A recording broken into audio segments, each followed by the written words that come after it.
నమస్కారం. ఈ రోజుకి తెలంగాణలో ప్రజాప్రభుత్వం ఏర్పడి 30 రోజులైంది.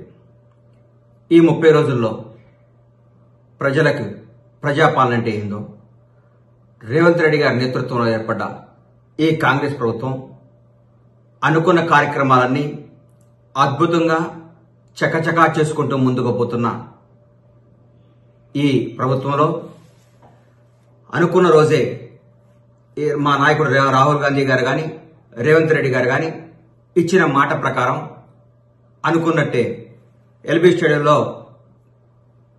ప్రమాణ స్వీకారోత్సవం జరుగుతుండగానే ఇక్కడ ప్రగతి భవన్, అదే ఇప్పటి ప్రజాపాలన భవన్ గడిలు బద్దలు కొట్టడం జరిగింది.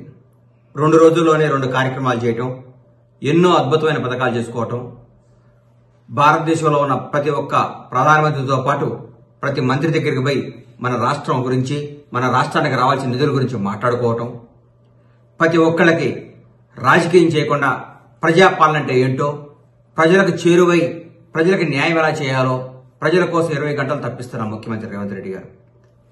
ఇలాంటి ముఖ్యమంత్రి నాకు తెలిసి ఇంతకుముందు పరిపాలన అనుభవం లేకుండా మొట్టమొదటిసారి ఏ మంత్రి పదవి చేపట్టకుండా ముఖ్యమంత్రి పదవి చేపట్టి ప్రజలందరికీ చేరువై అద్భుతమైన పరిపాలన అందిస్తూ భారతదేశంలోనే ప్రతి ఒక్క నాయకుడు ఈరోజు తెలంగాణ రాష్ట్రం గురించి, తెలంగాణ ముఖ్యమంత్రి గురించి మాట్లాడుకుంటుంటే చాలా ఆనందంగా ఉంది. రేవంత్ రెడ్డి గారి నాయకత్వంలో రాబోయే 5 సంవత్సరాల్లో తెలంగాణ రాష్ట్రం భారతదేశంలోనే నంబర్ 1 రాష్ట్రంగా తీర్చిదిద్దుతారు. అన్యాయాలు లేవు, అక్రమాలు లేవు, దురపాలన లేదు, దౌర్భాగ్యమైన జీవితం అనుభవించాల్సింది లేదు. ప్రతి ఒక్కళ్ళు నిజాయితీగా ఆనందంగా గడుపుతున్నారు ఈ 30 రోజుల నుంచి. దాదాపు ఈ 30 రోజుల్లో 8 కోట్ల పైచిలుకు మహిళలు జియో టికెట్ తెగిందంటే పరిపాలన ఎంత బాగుందో మీరు ఒకసారి ఆలోచించుకోండి.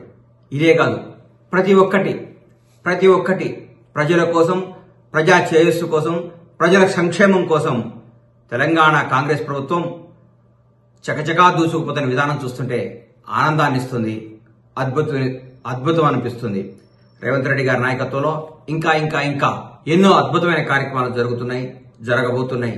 దయచేసి ప్రతి ఒక్కళ్ళు రేవంత్ రెడ్డి గారి నాయకత్వంలోని కాంగ్రెస్ ప్రభుత్వాన్ని ఆశీర్వదించి మీరందరూ మన రాష్ట్రాన్ని నంబర్ 1 స్థాయికి తీసుకుపోయే విధంగా అందరూ సహకరించాలని కోరుకుంటూ సెలవు తీసుకుంటున్నాను.